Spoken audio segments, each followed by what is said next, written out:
of it too. It doesn't line up perfectly, and with the instrument in it, it is 25 bloody pounds.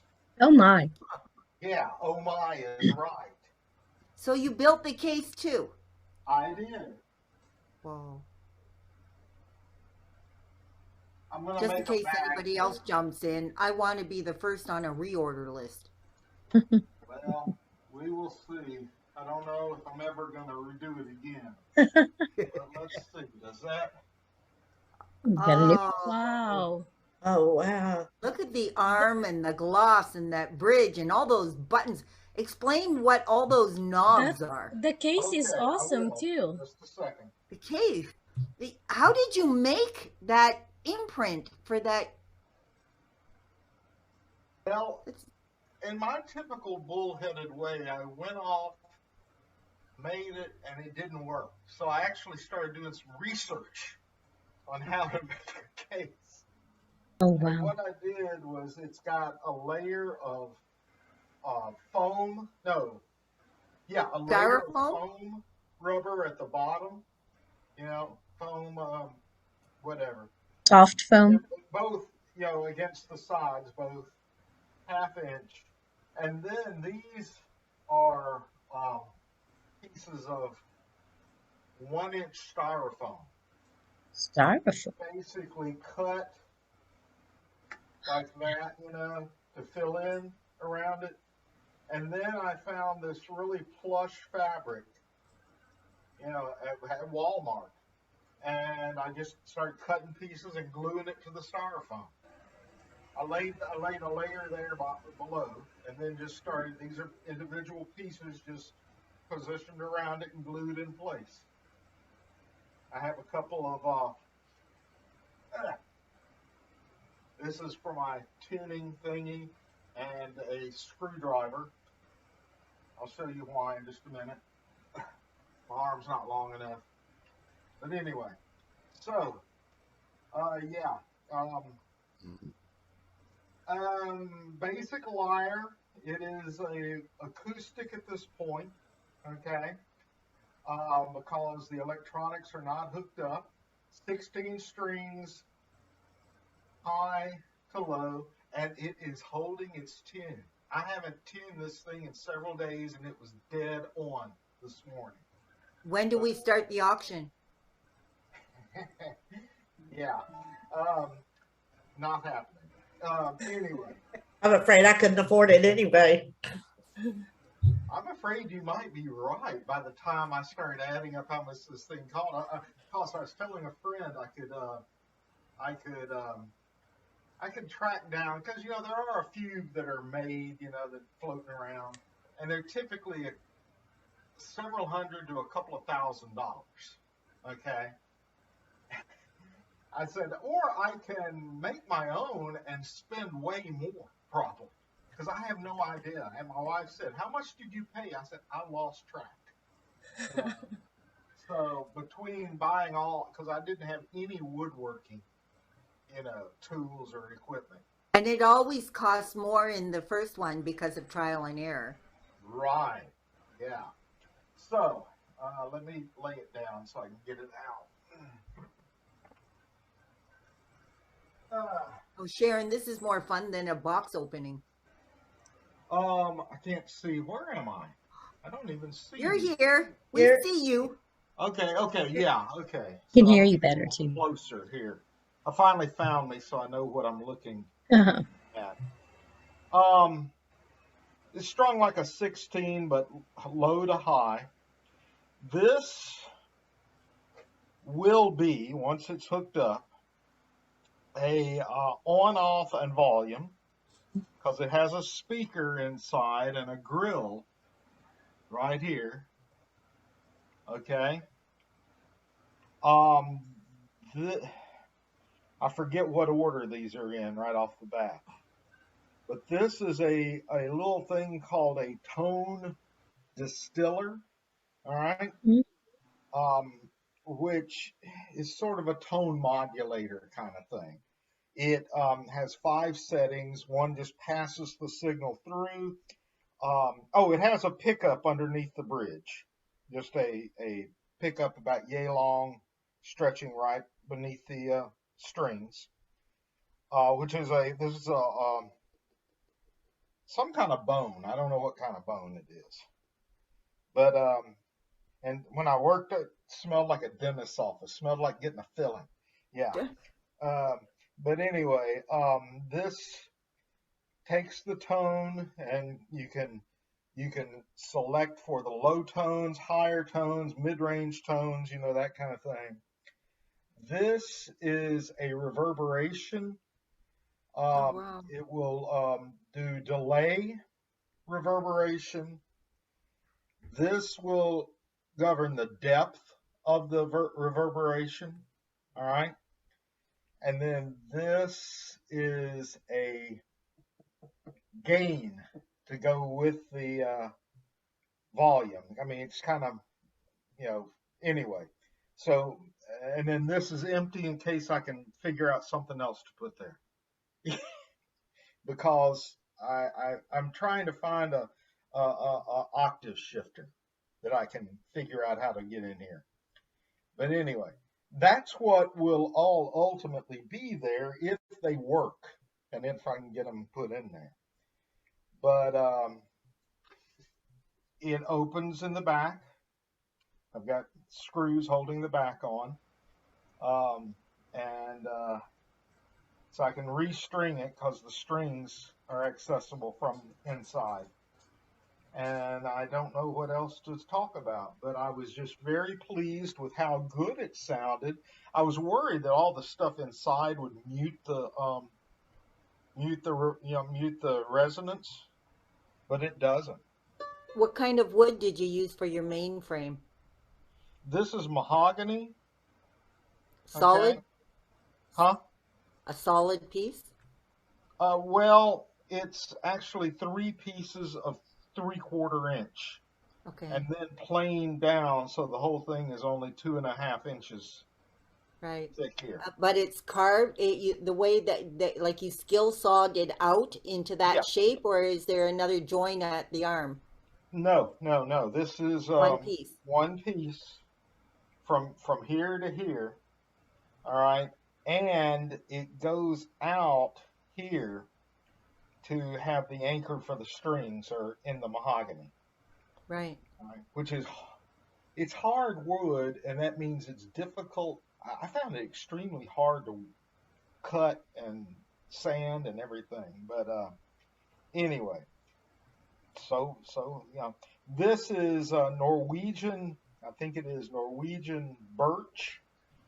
And then the sound box frame is just made of something called whitewood, which is basically whatever Lowe's or Home Depot wants to sell as whitewood this week, And I was kind of worried about it too, but it seems to work fine too. Well, that side, that part of your lyre, I don't think is under any stress. It's more or less No. just your That was sound box. Yeah. I mean, the sound box. I knew the stress was going to be here and there. Actually, your stress is going to be right at the elbow because of the tension at your top string. Yeah. Yeah. But I also figure it's got enough of an angle that it's not like it's pulling directly on a 90-degree angle. Right. That lessens the actual pounds. If you find that the tension in time, like you said, it's keeping tune, so that means that the wood's already cured enough that it's not going to bend.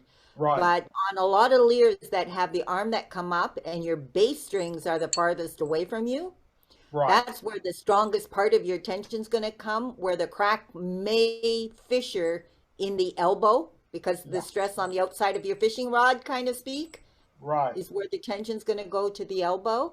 You could get one of those. There's one of those. They're little plates, Kent, that you can put on. They're very thin. They're metal plates. You'll find that on that join, even places like Dusty Strings, they all put a metal, it's their logo plate. They will put on it. That's right at that elbow stress point where they put that. and it's to Right. stop the tension from pulling in on that arm, And like I so may that end the up wood needing to do can't that give. in time. I don't know. I hope not. Yeah, but you said it's keeping tune, so I don't think you would have known already. You would have lost tone if that wood was giving at all. Right. That's what I'm hoping. I finished this, I don't know, a couple of weeks ago, and I started tuning it. The first few days I had to tune it, kind of every day. Then it was every couple of days. And then I don't know, last time I actually tuned it was earlier this week, and they had each lost between a note and a half a note.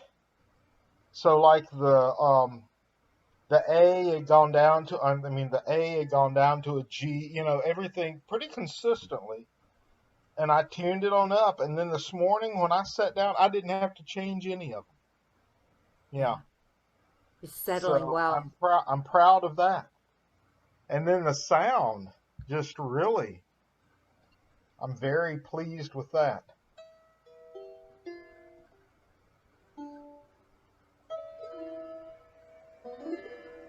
Did that come through? Turn your volume up on your computer and play us a song. Turn my volume up. Just the regular volume on the computer? Yep, just your regular volume. Okay. Well, okay, now bear in mind this is playing backwards from the way I learned how to play a lyre. Because my original one is high to low. Okay. And these are also much closer together than they are on my other one. So my big fat fingers don't really Now do you're that. going to be playing the way that we do our harp with the high strings close to your I chest. realize that, yeah. But Hmm. anyway, I have worked out more or less, one of the original songs that I figured out on the lyre, though backwards, so not in backwards order, but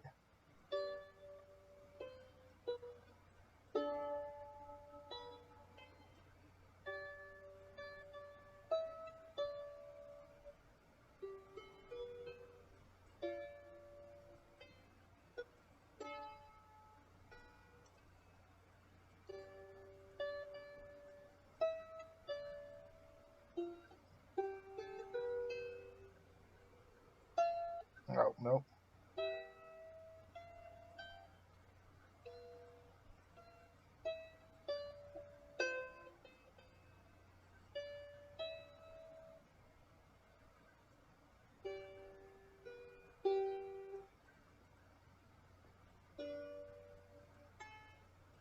no.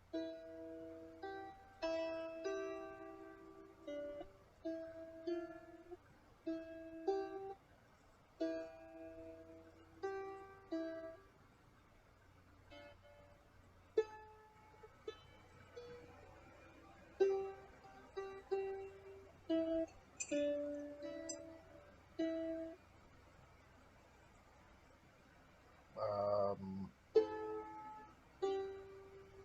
Reminds me of a Gibson before it's plugged into the amp.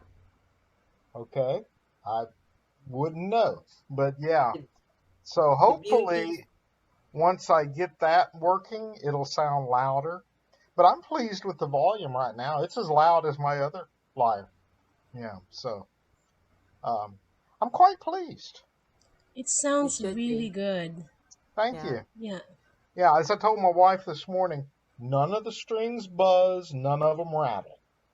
Which the other little one I'd made, successfully made and it played, it had a couple of strings that just no matter what I did to them, they would continually kind of, buzz or kind of rattle. And I don't know why it was, but this one does just fine.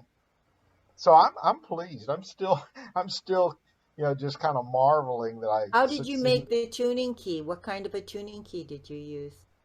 Oh, it's just a regular, Ear? regular, yeah, lyre tuning key. Yeah.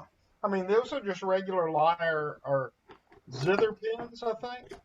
So it just looks like this? Yeah, yeah, I've got it right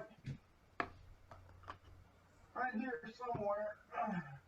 where Don't did have I to put get it. That was, I have a little bag there, like I said, that I have now lost. Oh, right over here. I got the little pocket over there so it can be carried around in the box. But